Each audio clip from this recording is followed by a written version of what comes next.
హల్లెలూయా. దేవుడిని అతి పరిశుద్ధ నామంలో కూడి వచ్చిన మీ అందరికి కూడా నా యొక్క వందనాలు కూడా తెలియజేస్తా ఉన్నాను. మరి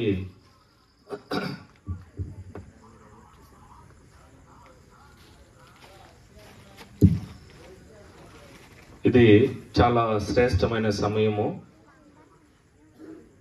మరి మేము ఎక్కడ పెట్టాలి ఈ యొక్క కూడికనని సాయంత్రము ఈ యొక్క గ్రామాన్ని కూడా దాటుకొని వెళ్తున్నాం. వెళ్ళి ఇంకో చోటుకి వెళ్ళాము. కానీ అక్కడికి వెళ్ళిన తర్వాత వారు ఒక ఫంక్షన్ ఏర్పాటు చేసుకోన్నారు. దేవుడు ప్రణాళిక చూడండి మీ మధ్యలో ఉంటున్నది. హల్లెలూయా. మేము వచ్చినటువంటి వెంటనే మమ్మల్ని ఆహ్వానించి మన మధ్యలో ఉన్నటువంటి ఫాస్టర్ గారు మమ్మల్ని ఆహ్వానించి ఉన్నారు. చాలా సంతోషము. అయ్యగారిని కూడా కరములు తట్టి అయ్యగారిని ముందరికి రావాల్సిందిగా కోరుతున్నాం.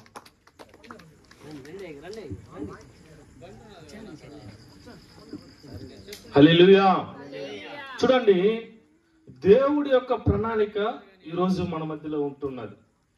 ఈరోజు వాక్యం మీరు వినాలని దేవుడు తన యొక్క హృదయంలో ఎంచుకొని ఉన్నాడు. హల్లెలూయా. చూడండి, చాలా చాలా మరి ప్రయాసంతో చేస్తున్న ఒక సందర్భం ఇది. చూడండి, మేమైతే ఇక్కడ చుట్టుపక్కల ఉన్నాం. తిరుపతి పట్టణం నుంచి ఈ సౌండ్ సిస్టమ్ ఇవన్నీ కూడా మరి డబ్బులు ఇచ్చి తీసి దేవుని యొక్క సేవను చేయాలి ఒక ఆశతో మీ మధ్యకి వచ్చున్నాం. అన్న వాళ్ళు కూడా సేవలు వాడబడుతూ ఉన్నారు. జేమ్స్ అన్న, రమేష్ అన్న, ఆయన చూడండి ఆటో తోలుతాడు. ఇక్కడికి వచ్చినప్పుడు ఒక 2 గంటల సేపు తోలితే కూడా 1000 రూపాయలు వచ్చేస్తుంది. కానీ దేవుని యొక్క సేవ చేయాలి. ప్రధాన ఉద్దేశం ఏమంటే ప్రతి ఒక్క మనిషి పుడుతున్నాడు, మరణిస్తున్నాడు. ఈ మరణిస్తున్న సమయంలో మనిషి ఎక్కడికి వెళుతున్నాడు? హల్లెలూయా. మనిషి పుడుతున్నాడు, మరణిస్తున్నాడు. ఈ కొద్ది కాల సమయంలో మన క్రియలను చూసి దేవుడు మనము పరలోక రాజ్యంలో స్థలం ఇస్తున్నాడు. హల్లెలూయా. చూడండి, పరిశుద్ధ గ్రంథం నుంచి ఒక వాక్యాన్ని చదువుగా విందాం. కీర్తన గ్రంథము 118 8వ వచనము. 18వ కీర్తన 118 8వ వచనము.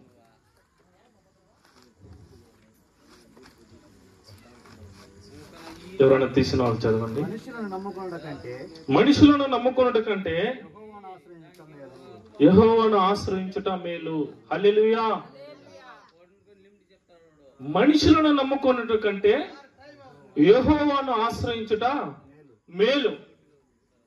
ఇక్కడ కూడి వచ్చిన ప్రతి ఒక్కరు కూడా మన యొక్క జీవితంలో చాలా సార్లు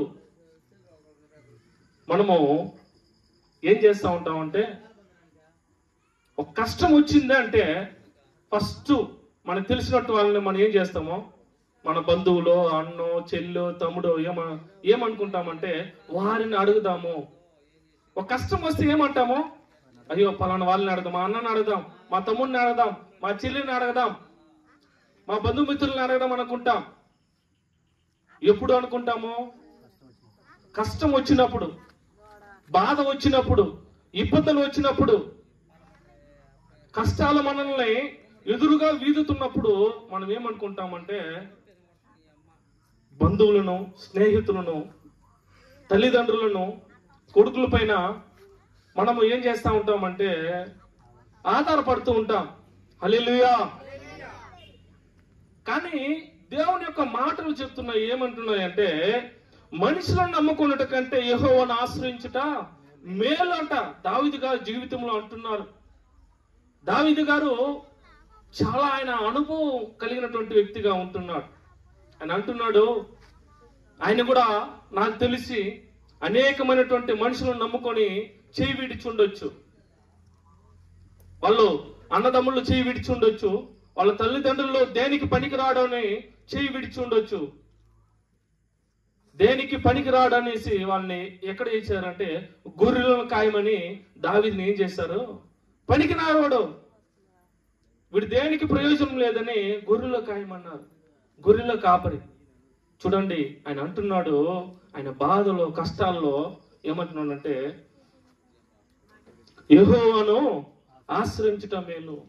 ఈరోజు ఈడ కూడి వచ్చిన ప్రతి ఒక్క బిడ్డ, ప్రియ సహోదరి సహోదరుడా, మనం ఆలోచించాల్సింది ఒకే ఒక విషయం ఏమంటే, ఇన్ని రోజులుగా ఈ రోజు వరకు కూడా మనం ఎవరిని నమ్ముకొని ఉన్నాం అన్నది ఈరోజు ప్రశ్న.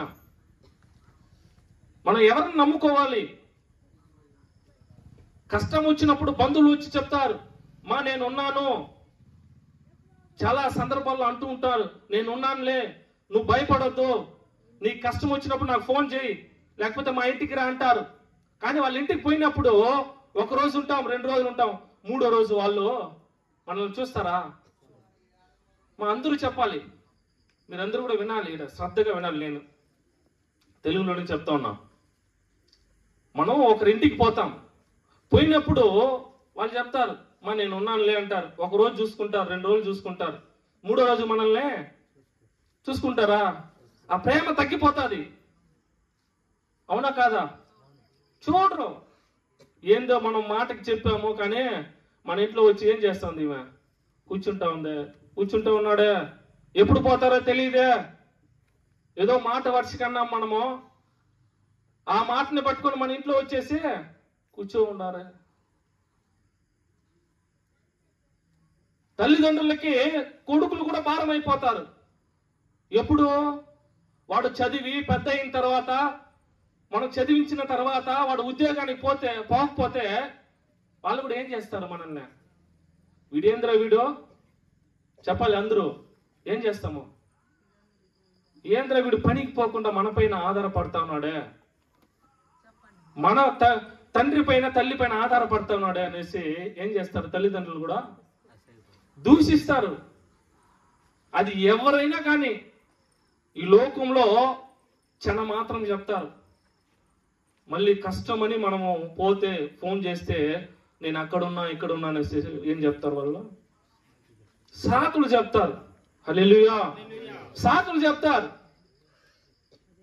మన కష్టం వచ్చినప్పుడు మాత్రం ఎవరు చెప్పలే. బైబిల్లో అనేక చోట్ల చెప్పబడి ఉన్నాయి, కానీ ఇలాంటి స్పష్టమైన మాట బైబిల్లో దావీదు గారు అంటున్నాడు.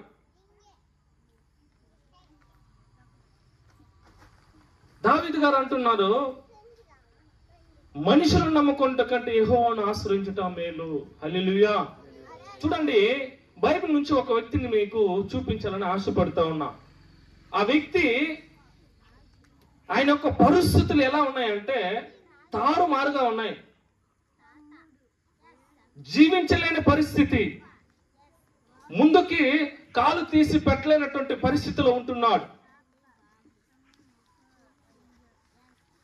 ఆయన పరిస్థితి ఎలా మారిపోయిందంటే, అతనితో కూడా ఉన్న పని చేస్తున్నటువంటి వ్యక్తులు ఏం చేస్తున్నారంటే అతన్ని గుంత త్రవ్వి దాంట్లో పడేయాలని చూస్తా ఉన్నారు. హల్లెలూయా, హల్లెలూయా. చూడండి, బైబిల్ గ్రంథంలో ఒక వ్యక్తిని గురించి మనం చూడబోతున్నాం. అది ఎవరంటే చదవండి, దానియేలు రాసిన గ్రంథము 6వ అధ్యాయము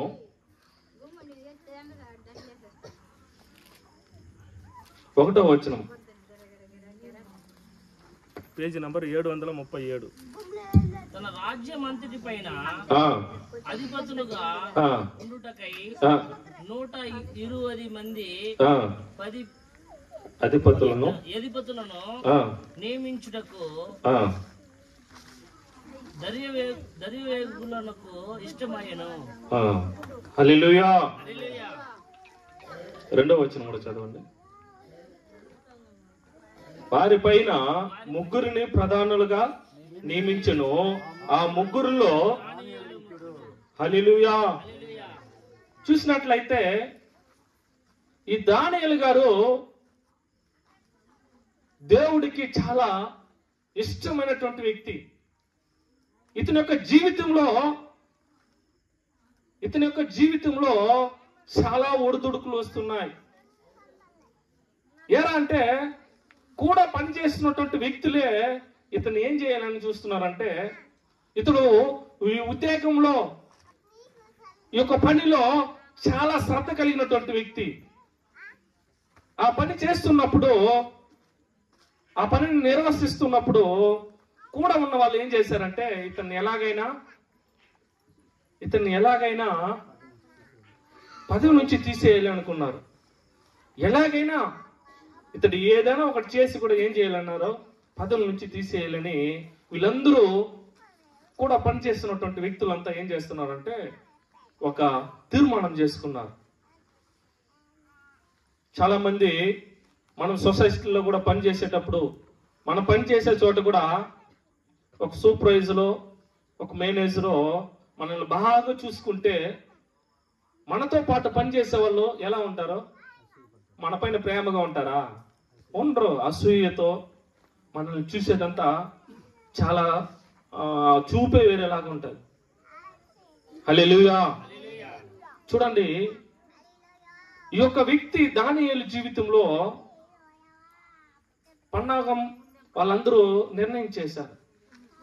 ఇతను ఎలాగైనా ఏం చేశారంటే సింహాల బోనులు వేసేయాలని అందరూ నిర్ణయం చేశారు. ఇది చెప్పాలంటే చాలా మందిగా నేను షార్ట్ కట్ లో చెప్తున్నా. చూడండి, దానియేలుని ఎలాగైనా రాజు దగ్గర చెప్పించి ఇతను సింహాల బోనులో వెయ్యాలని వీళ్ళందరూ ఏం చేశారంటే ఒక కుట్రను పన్ని ఉన్నారు.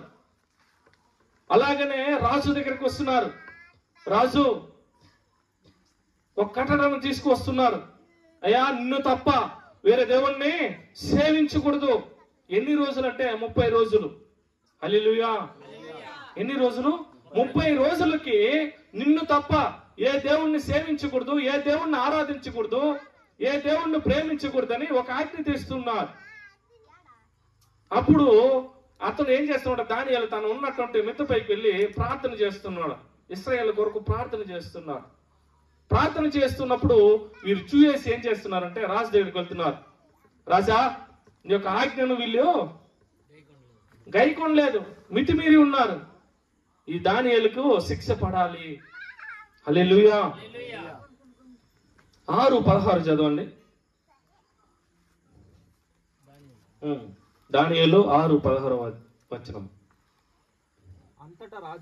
అంతటా రాజు ఆజ్ఞేయిగా బంట్రొత్తులు దానియేలును పట్టుకొని పోయి సింహాల గుహలో పడద్రోయగా రాజు, నువ్వు అనుదినము తప్పక సేవించుచున్న హల్లెలూయా, నీ దేవుడైనా నిన్ను రక్షించునని దానియేలుతో చెప్పాను. హల్లెలూయా. రాజు చెప్తున్నాడు. ఏమని చెప్తున్నాడు అంటే, సింహాల బోన్లో వేసేయండి, బోన్లో వేసేయమంటున్నాడు. రాజు అలాగనే కానివ్వండి. ఇప్పుడు దానియేలుని ఎత్తుకొని పోయి సింహాల బోన్లో వేసేశారు. హల్లెలూయా. మేము సాయంత్రము ఆటోలో వెళ్తున్నాం. ఈ అడవిని చూసినప్పుడు మాతో వచ్చినటువంటి మరి కొంతమంది ఈ అడవిలో సింహం ఉంటాదేమో, హల్లెలూయా, సింహం ఉంటాదేమో. ఈ సింహము గుహలో వేశారు దానియేలుని. ఇక్కడ చాలా జాగ్రత్తగా వినాలి. కొద్ది నిమిషాల్లో మేము ముగించిపోతున్నాం. ఇది మీకోసమే, మీకోసం భారం కలిగి మీకోసం మేము ఈరోజు ప్రార్థన చేయబోతున్నాం. ఇక్కడ ఉన్నటువంటి వ్యాధుల కొరకు, ఇక్కడ ఉన్నటువంటి అప్పుల సమస్యల కొరకు, ఇక్కడ ఉన్నటువంటి ప్రతి ఒక్క మరి సమస్యల నిమిత్తం మేమందరం ప్రార్థన చేయబోతున్నాం. చాలా శ్రద్ధగా మీరు వినాలి. హల్లెలూయా. చూడండి, దానియేలుని ఎక్కడ వేశారు? వెరీ గుడ్, బాగా చాలా శ్రద్ధగా వింటున్నారు. ఎక్కడ వేశారు తమ్ముడు? సింహాల గృహలో పడేశారు. సింహాల గృహలో పడేశారు. కానీ దావీదుకేమో భయంలే. కానీ ఎవరు భయపడుతున్నారంటే చూడండి, రాజు భయపడతా ఉన్నాడు. హల్లెలూయా. చూడండి 18వ వచనము. అంతటా రాజు నగరమునకు వెళ్ళి ఆ రాత్రి ఉపవాసముండి నాట్య వాయిద్యములను జరుగునీయలేదు. హల్లెలూయా. ఎవరికి పట్టలేదంటే నిద్ర? రాజుకు. ఎవరిని వేసేశారు సింహాల్లో? దానియేలుని వేసేశారు. ఇప్పుడు ఎవరికి నిద్ర రావాలి, ఎవరి నిద్రకి రాకూడదు? దానియేలుకు నిద్ర రాకూడదు. కానీ ఇక్కడ ఎవరికి నిద్ర రాలేదు? రాజుకి. ఇది విచిత్రం కదా. హల్లెలూయా. సింహాల గృహలో ఉన్న వ్యక్తి ఏమో చాలా సంతోషంగా ఉంటున్నాడు, కానీ రాజుకు నిద్ర పట్ల. దేనికో తెలుసా? ఎవరైనా చెప్తారా? దేనికి నిద్ర పట్టలేదు? ఒక నిర్దోషిని ఏం చేశాం మనము? సింహాల బోన్లో వేసామే. వీళ్ళు బలాత్కారం చేత వీళ్ళు పదే పదే రాజును అడగడం వల్ల సింహాల గృహలో వేసామనేసి రాజు ఏం చేస్తున్నాడు అంటే నిద్ర పట్టలేదంట. నిద్ర పట్ల. ఎప్పుడెప్పుడు మరి సూర్యుడు వస్తాడా, మనం పోయి చూడబోతున్నామా, అతన్ని మనం రక్షించబోతున్నామా, లేకపోతే ఉన్నాడా చనిపోయాడనే ఒక సందేహంతో ఏం చేస్తున్నాడు అంటే రాజు ఆ రోజంతా నిద్ర రాలా, ఉపవాసం ఉన్నాడు. ఉపవాసం ఉండి నాట్య వాయిద్యములను జరిగించనీయలేదు. హల్లెలూయా. చూడండి, నిద్ర రాలా, పోతున్నాడు, వేగిరినే పోతున్నాడు. పోయేసి చూడండి 20వ వచనం. అతడు గృహము దగ్గరకు రాగానే దుఃఖ స్వరముతో దానియేలును పిలిచి జీవముగల దేవుని సేవకుడైన దానియేలు, నిత్యము నీవు సేవించుచున్న దేవుడు నిన్ను రక్షింపగలిగెను నీ దేవుడు నిన్ను రక్షించగలిగెనా అని అతన్ని అడిగెను. అందుకు దానియేలు రాజు చిరకాలము జీవించును గాక. హల్లెలూయా. హల్లెలూయా. చూడండి, దానియేలు వస్తా ఉన్నాడు. ఇదే గృహం అనుకుందాం, ఈ చర్చి, కానీ అనుకుందాం కొద్ది సమయం. ఇప్పుడు ఇక్కడికి వస్తున్నాడు రాజు. వచ్చి దానియేలు అంటున్నాడు. ఆ యొక్క దానియేలు వచ్చి, రాజు నువ్వు చిరకాలము జీవించును గాక. హల్లెలూయా. చూడండి, మీకు అర్థమయ్యే దానికి ఒక ఎగ్జాంపుల్ చెప్తాను. మన ఇంట్లో పడుకో ఉంటే ఒక ఎలికి పోతేనే, ఒక శబ్దం వస్తేనే మనం ఎన్ని రోజులు నిద్రపోమా? చెప్పాలి గట్టిగా. 3 రోజులు నిద్రపోం. ఎందుకో? అది ఎలికో వేరే ఏదైనా పోయిందనే ఏం చేస్తాం మనము? భయపడతాం. నిద్రే రాదు 3 రోజులుగా. అది దాన్ని చూసేంత వరకు మనకో నిద్రే రాదు. అది ఎలుక వేరేదా ఏందని. కానీ చూడండి, దానియేలును సింహాల బోనులో వేసినప్పటికి కూడా ఏ హాని చేయలేదంట. హల్లెలూయా. సింహాల బోన్లు వేసినప్పుడు కూడా అది ఏమీ చేయలేదు. మీరు ఇంతకు ముందు అంతా పేపర్లో, టీవీలో చూస్తుంటారు. తిరుపతి జూ పార్క్ మీ అందరికి తెలిసి ఉంటారు. ఆ జూ పార్క్ లో ఒకనొక వ్యక్తి ఏం చేశాడంటే, ఆడికి వెళ్ళడానికి మనకి అనుమతి లేదు, దూరం నుంచి చూడాలి. ఒక చెట్టు ఎక్కేశాడు. ఎవరు లేని సమయం చూసి ఒక చెట్టు ఎక్కేశాడు. ఇలాగా చెట్టు ఎక్కేసి దాని దగ్గర సెల్ఫీ తీయాలనుకున్నాడు. ఏం తీయాలనుకున్నాడో? సెల్ఫీ తీయాలని ఆ చెట్టు ఎక్కేసి ఇట్లా సెల్ఫీ తీస్తుండగానే కింద పడిపోయాడు. సింహాలు గమనుంటాయా? వెంటనే వాడు పడడం ఆలస్యమో పోయి వాడు గొంతును కొరికి వాడిని రక్తం అంతా తాగేసి. హల్లెలూయా. ఇది నిజం,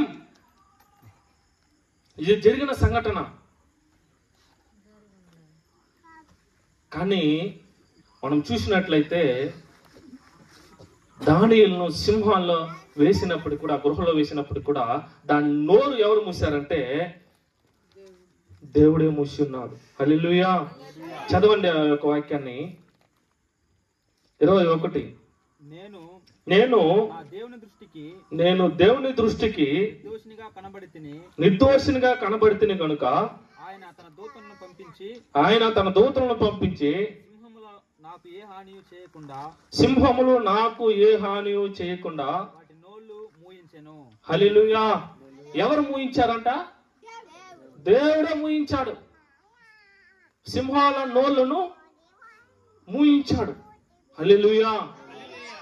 ఈరోజు ఈ యొక్క వాక్యాన్ని విన్న ప్రియమైన సహోదరి సహోదరుడా, చూడండి, సింహాల నోలును మూసిన దేవుడు నీకు ఎదురుగా వస్తున్నటువంటి సమస్యలను మూయలేడా? హల్లెలూయా. నీకున్నటువంటి అప్పుల సమస్యలను తీసివేయలేడా? హల్లెలూయా. చెప్పాలి. నువ్వు ఏదైతే వ్యాధితో, కష్టంతో, బాధతో ఉన్నావో దానిని దేవుడు మూసేయలేడా? దానికి సమాధి చేసేయలేడా? చేస్తాడు. హల్లెలూయా. హల్లెలూయా. చూడండి, ఒక ఎగ్జాంపుల్ మీకు చెప్తాను. ఒక కుమారునికి 2 తల్లులు ఉన్నారు. ఒక ఆమె ఏమో కనినటువంటి తల్లి, ఇంకొక ఆమె పెంచినటువంటి తల్లి. అర్థమవుతుందా? ఒక ఆమె ఏమో కనినటువంటి తల్లి, ఇంకొక ఆమె పెంచినటువంటి తల్లి. ఈమె ఏం చేస్తా ఉందంటే ఈ పిల్లాన్ని వదిలేశారు. వీడు ఆడుకుంటూ ఎక్కడికి వెళ్ళాడంటే రైల్వే ట్రాక్ పైకి వెళ్ళిపోయాడు. ఇప్పుడు మీరే చెప్పాలి ఆన్సరు. కన్న తల్లి వాడిని రక్షిస్తుందా? పెంచిన తల్లి వాడిని రక్షిస్తుందా? அவளா நிலசுని கையை తట్టుకు మా పసంగలక చేతులు తట్టాలి. పిల్లలు చూడు చాలా హుషారుగా ఉన్నారు, వింటున్నారు వాక్యాన్ని. హల్లెలూయా. దేవుడు ఒక మాట అంటున్నాడు, చిన్న బిడ్డలను నా ఎద్దకు రానీయుడి. అలాంటి వాళ్ళని దేవుడు ఇష్టపడతాడు. హల్లెలూయా. చూడండి, ఎవరు రక్షిస్తారు? కన్న తల్లి మాత్రమే రక్షిస్తుంది. పెంచుకున్న తల్లి దూరంగా నిలుచుకొని చూస్తుంది. హల్లెలూయా. ఈరోజు మేము ప్రకటిస్తున్నటువంటి యేసు ప్రభు మనల్ని రక్షించే దేవుడుగా ఉంటున్నాడు. హల్లెలూయా. మన కష్టం వచ్చినప్పుడు, మనకు బాధ వచ్చినప్పుడు, కన్నీళ్లు వచ్చినప్పుడు, వ్యాధి వచ్చినప్పుడు అన్నిటినీ సమాధి చేసి నిన్ను ఉన్నతమైన స్థానంలో ఉంచడానికి ఆయన ఆశపడతా ఉన్నాడు. హల్లెలూయా. చూడండి, మనము చూడవలసిన విషయం ఏమంటే, ఈరోజు ఇంకో వాక్యాన్ని కూడా మనం చూద్దాం.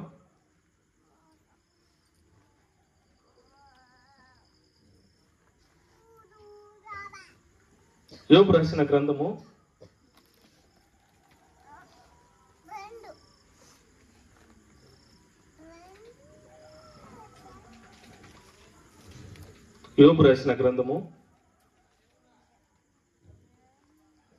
5వ అధ్యాయము 5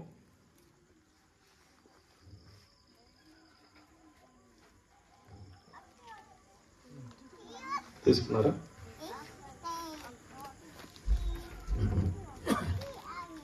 యోబు రాసిన గ్రంథము 5:19. 6 బాధల నుండి ఆయన నిన్ను విడిపించును. 7 బాధలు కలిగినను నీకు ఏ కీడు తగలదు. హల్లెలూయా. హల్లెలూయా. 6 బాధలు వచ్చినా కూడా దేవుడు మనకు తోడుగా ఉంటే ఏం చేయబడదు? 7 కీడులైనను కూడా మనకి తగలదు. హల్లెలూయా. చూడండి, ఈ రోజు మనం సజీవ లెక్కలో ఉన్నాము అంటే అది దేవుని కృపే. ఈ రోజును చూడలేక చాలా మంది మరణించి ఉన్నారు. ఈ కరోనా వచ్చి డబ్బున్న వాళ్ళని, డాక్టర్లని, ఎమ్మెల్యేలని, ఎంపీలని అందరిని ఏం చేశాయి అంటే, ఈ కరోనా ఉన్నవాడైనా లేనివాడైనా, అది ముఖ్యమంత్రి అయినా మున్సిపాలిటీలో పనిచేసేవాడైనా ఎవరినైనా కరోనా ఏం చేయలేదా? వదల్లే. కానీ మనల్ని అయితే దేవుడు సజీవ లెక్కలో ఉంచున్నాడంటే ఆయన యొక్క కృప మాత్రమే. హల్లెలూయా. చూడండి, మనకి ఎన్ని కష్టాలన్నా రాని, ఎన్ని బాధలన్నా రాని, మనం చేయవలసిందంతా ఒకే ఒకటి. మనం చేయవలసిందంతా ఒకే ఒకటి. ఆ యొక్క వాక్యాన్ని మాత్రం మనం చదివి ముగించుకుందాం. ఫిలిప్పీయులకు రాసిన పత్రిక 4వ అధ్యాయము 6వ వచనం.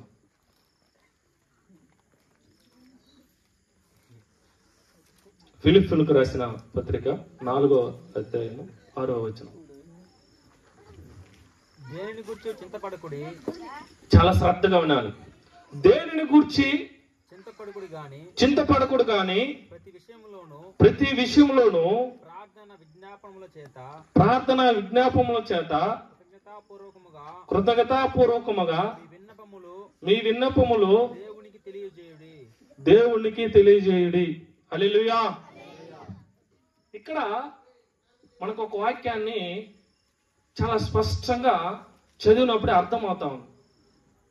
ఏరా అంటే మనం దేనిని గురించి చింతపడకూడదంట. దేనిని గురించి మనకున్నటువంటి అయ్యో మన ఇల్లు కట్టుకోలేదే, అయ్యో మన కొడుక్కి పెళ్లి చేయలేదే, మనము మన కూతురికి పెళ్లి చేయలేదే, మనకున్నటువంటి పనులు అలాగనే ఉన్నాయే, ఈ అప్పులు ఎప్పుడు తీరాలి, ఈ అప్పులు ఎప్పుడు తీర్చాలి, ఎవరు ఎప్పుడు వస్తారో తెలియదే, ఎప్పుడు అడుగుతారో తెలియదని మనం ఏం చేయకూడదంట, చింతపడకూడదు. చింతపడితే మనం ఏమైనా చేస్తామా? ఏమి చేయలేం. ఈరోజు మీకు నేర్పిస్తున్నది ఒకే ఒకటి. ఏం చేయాలంటే ప్రార్థన చేయాలి. హల్లెలూయా. మనం దేనిని గురించి చింతించకుండా మనం ప్రార్థన చేయాలి. అయ్యా మాకు ప్రార్థన చేసేదానికి తెలియదు. హల్లెలూయా. మాకు ప్రార్థన చేసేదానికి తెలియదు అంటే ఒకే ఒక విషయం ఏమంటే, ఇప్పుడు తండ్రితో మనం మాట్లాడటం. ప్రార్థన అంటే ఏంది? తండ్రితో మనం మాట్లాడటం. అయ్యా ఎలా మాట్లాడాలి? ఆయన ఎక్కడ ఉన్నాడు? నాకేం తెలియదే, నేను ఎలా మాట్లాడాలి అని మీరు అనుకుంటే ఒకే ఒక విషయము, ఆయన ఆత్మదేవుడు కనుక ఆయనను మనం వెతుకువారు కూడా ఆత్మతోనూ సత్యంతోనూ ఆయన ఏం చేయలే, వెతికే వారంగా ఉండాలి. చూడండి, ప్రార్థన చేయాలి. యేసయ్యా నా కష్టం ఇలా ఉంది, నా బాధ ఇలా ఉంది, నా ఆవేదన ఇలా ఉంది, నా కన్నీళ్ళు ఇంకా ఇంతేనా, నా సమస్యలే మారదా, నా వ్యాధి పోదా అని మనం దేవుడితో మాట్లాడాలి. ఎలా మాట్లాడాలంటే మోకరించి కొద్ది నిమిషాలు ఏం చెప్పొద్దు, నీ కష్టాలంతా దేవుడు చెప్పు. దేవుడు ఆ కష్టం నుంచి నీకు విడుదల చేస్తున్నాడు. హల్లెలూయా, హల్లెలూయా. ఎలాగైతే ఒక కుమారుడు తండ్రితో అడుగుతాడో, మీ అందరికి కూడా పిల్లలు ఉన్నారు, వచ్చి ఏం అడుగుతారు? ధైర్యంగా అడుగుతారు. ఎలా అడుగుతారు?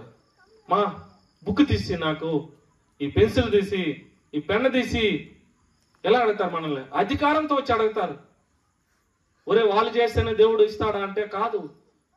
ఈ భూమి పైన ఉన్న సమస్త జనులు ఆయన అడిగితే తప్పనిసరిగా ఏం చేస్తాడు? దేవుడు ఇస్తాడు. హల్లెలూయా. ప్రార్థన మాత్రం మనం చెయ్యాలి, ప్రార్థన చేయాలి. ద మోస్ట్ పవర్ఫుల్ వెపన్ ఏంద్రా అంటే ప్రార్థన. క్రైస్తవుడికి మనమందరికీ ఒక ఆయుధం ఉందంటే అది ప్రార్థన. ప్రార్థన ద్వారానే మనం జయాన్ని పొందుకోగలుగుతాం. ప్రార్థన చేసి అనేకమైనటువంటి మేలును పొందుకున్నటువంటి వ్యక్తులు ఉన్నారు. చూడండి, దానియేలు కూడా ఆ గృహాలకు వెళ్ళి ఏం చేసి ఉంటాడంటారు? ప్రార్థన చేశాడు. ఏం చేశాడు? ప్రార్థన చేశాడు. రాత్రి అంతా ప్రార్థన చేశాడు. ఎస్, నన్ను కాపాడు, నన్ను రక్షించు, నేను నీ సేవకుడు, నేను నీలో భయభక్తులు కలిగి ఉన్న వ్యక్తి, నన్ను ఏ మాత్రము ఈ సింహాల నోళ్లకు నేను ఆహారము కాకూడదని అతను ఏం చేస్తా ఉన్నాడు అంటే ప్రార్థన చేస్తున్నాడు రాత్రి అంతా. చూడండి, ఒక ప్రార్థన ఆయన రక్షించగలిగింది అంటే నువ్వు నేను చేస్తే దేవుడు వినడా? ఏమా వినడా? వింటాడు. మనం చేయాల్సిందంతా ఏంటంటే ప్రార్థన చేయడం. మనమంతా ఏం చేయాలి? ప్రార్థన. ఒకే ఒక ఆయుధం ఈ రోజు మనం నేర్చుకున్నది ఏంటంటే ప్రార్థన. ఈ ప్రార్థన మనం మన యొక్క జీవితాల్లో, మీరు ఏ స్థలంలో వెళ్ళినా, మీరు పని చేస్తా ఉన్నారా అక్కడ కూడా ప్రార్థన చేయండి. మీరు ఊరికి వెళ్తున్నారా, ప్రభా నా యొక్క రాకపోకలేదు మీరు తోడుగా ఉండండి. మీరు ఇంట్లో ఉంటున్నారా, మీరు ప్రార్థన చేయండి. ప్రార్థన చేస్తే ఆయన యొక్క శక్తిని మీరు చూస్తారు. హల్లెలూయా. ప్రార్థన మనము మన యొక్క జీవితంలో ఇన్ని రోజులుగా నువ్వు ప్రార్థన చేయకుండా ఉన్నావేమో. ఈ రోజు నుంచి మనం ఏం చేయాలంటే, మీరందరూ కూడా ఏం చేయాలంటే, వచ్చేసారి మీరు వచ్చినప్పుడు మీరు ఖచ్చితంగా చెప్తారు, బ్రదర్ మీరు ఆ రోజు చెప్పేసిపోయారు, మాకు ఇంత అప్పు ఉన్నది, మేము యేసయ్యని అడిగాము, మా అప్పు తీరిపోయింది. లేదు బ్రదర్ మేము ఇల్లు కట్టుకోవాలన్నాము, మీరు చెప్పారు, మేము ప్రార్థన చేశాము, మేము ఇల్లు చాలా బాగా కట్టుకున్నాము. హల్లెలూయా. ఒక్కసారి అమ్మా, ఒక్కసారి మీరు ఇన్ని రోజులు మీరు అడగలేకపోయి ఉండొచ్చు, అడగలేదేమో, మీ పరిస్థితులు బాగలేక ఇన్ని రోజులు చెప్పేవాళ్ళు లేక మీరు అడగలేదేమో. కానీ ఈ రోజు ఈ సౌండ్ సిస్టమ్ ద్వారా వింటున్నటువంటి ప్రియమైన సహోదరి సహోదరుడా, యేసయ్యాను పిలువు, నీ యొక్క చింతలను తెలుస్తున్నాడు. దేవుడా నన్ను కరుణించు అని చెప్పు, దేవుడు నిన్ను కరుణిస్తాడు. ఇలాగూ మనం చేయటకు మనకు ఒకే ఒక సమయం ఏదంటే ఇదే. ఈ సమయాన్ని మనం వినియోగించుకోవాలి. సద్వినియోగం చేసుకుంటే దేవుడు మనల్ని ఏం చేస్తాడంటే అత్యధికమైనటువంటి సింహాసనం పైన కూర్చోబెడుతున్నాడు. హల్లెలూయా, హల్లెలూయా. మీరు వచ్చేటప్పుడు, ఇంకోసారి వచ్చినప్పుడు కూడా, లేకపోతే మీ యొక్క ఆలయంలో వచ్చి కూడా మీరు ఏం చేయవచ్చు, సాక్ష్యం చెప్తారు. బ్రదర్ ఆ రోజు చెప్పారు, నాకున్నటువంటి సమస్యలన్నీ పోయింది, నాకున్నటువంటి వ్యాధులంతా పోయింది, నాకున్నటువంటి బాధలంతా పోయిందని మీరు అందరూ కూడా ఏం చేయబోతున్నారు, సాక్ష్యం చెప్పబోతున్నాడు. హల్లెలూయా. అలాంటి కృపను దేవుడు మనందరికీ దయచేయలాగున ఆ సమస్త దేవుణ్ణి నేను కోరి ప్రార్థిస్తూ ఉన్నాను. హల్లెలూయా, హల్లెలూయా. మనం నేర్చుకుంది ఏంటి ఈరోజు పాఠము? ఏంటి? ప్రార్థన. హల్లెలూయా. ఈ ప్రార్థన ద్వారా మనం జయించగలము. ఈ ప్రార్థన ద్వారా అన్నిటిని మనము సాధించగలము. హల్లెలూయా. అలాంటి ప్రార్థన మీరందరూ కూడా చేసి దేవుడి దగ్గర దీవెనలు ఆశీర్వాదాలు పొందాలని ప్రేమతో మిమ్మల్ని అందరినీ కూడా మరోసారి అడిగి ప్రార్థిస్తున్నాను. హల్లెలూయా, హల్లెలూయా. ఇలాంటి అవకాశం ఇచ్చినటువంటి మరి మా యొక్క బృందానికి, మీ కూడి వచ్చిన మీ అందరికి కూడా మరోసారి అయ్యగారికి కూడా నా కృతజ్ఞతాస్తుతులు కూడా చెల్లిస్తూ ఉన్నాను. హల్లెలూయా, హల్లెలూయా. మరి ఇంతవరకును కూడా మనం వాక్యాన్ని విన్నాము. కొన్ని సూచనలు, ఎందుకంటే మేమంతా ఈడ పక్కనే ఉన్నాం, మా కోసము ఎంతో భారం కలిగి తిరుపతి పట్టణం నుంచి వచ్చి ఉన్నారు.